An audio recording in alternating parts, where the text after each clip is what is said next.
right within my heart, right within my thoughts, right within my words.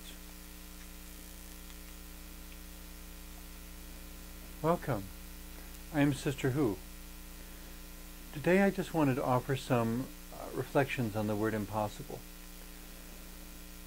It can be asked as a question word, I guess, especially in those situations where we don't know whether or not something is possible. But in trying to understand the breadth and depth and the broader implications of the word impossible, it seems to me more often we're looking in a mirror and recognizing our own limitations.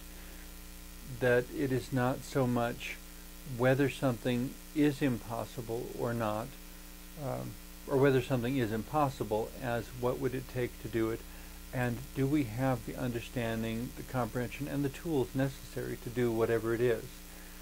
If we don't, we could look upon the word impossible as an invitation to expand our awareness, our abilities, our resources, perhaps even our connections, our network, our social relationships. Because as we expand our relationships, there's a whole lot of things that would be impossible to me as an individual that are not impossible if I have 10 friends or 20 friends or 100 friends helping me.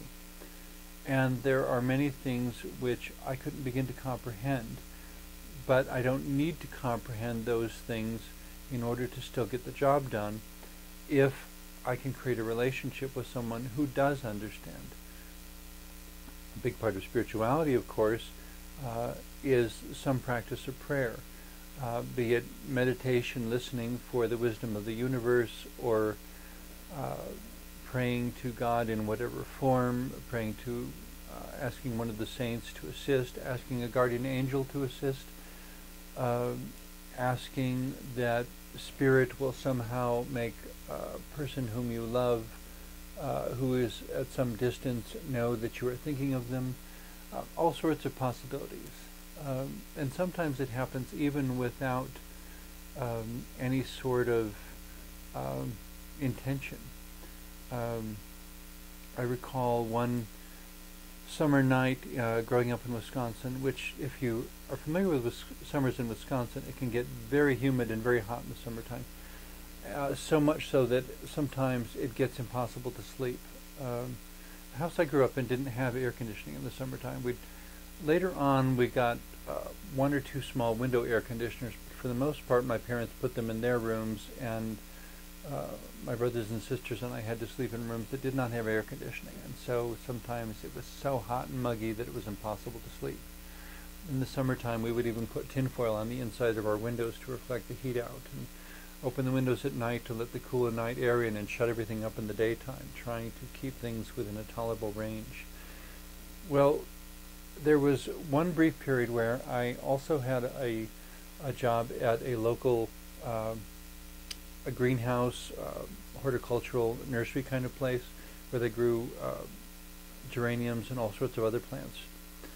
And one of my coworkers there, well, to back up, I had heard that sometimes an angel or the Spirit of God will awaken people of faith at certain times and somehow impress upon them that they need to pray for something.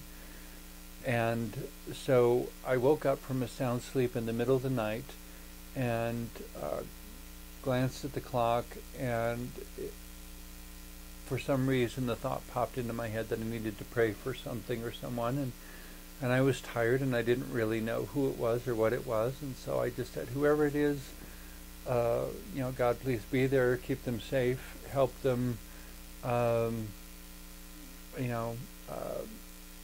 don't let any harm come to them.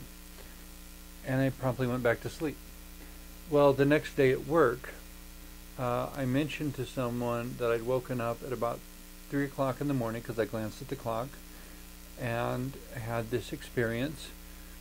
And the coworker next to me, her eyes got really big, and she looked at me like she was wondering if I was making this up.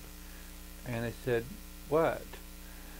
And she said, well, it was about that time that she woke up from a sound sleep, and it was so hot she had put the this big box fan in the window to blow cool air into the house.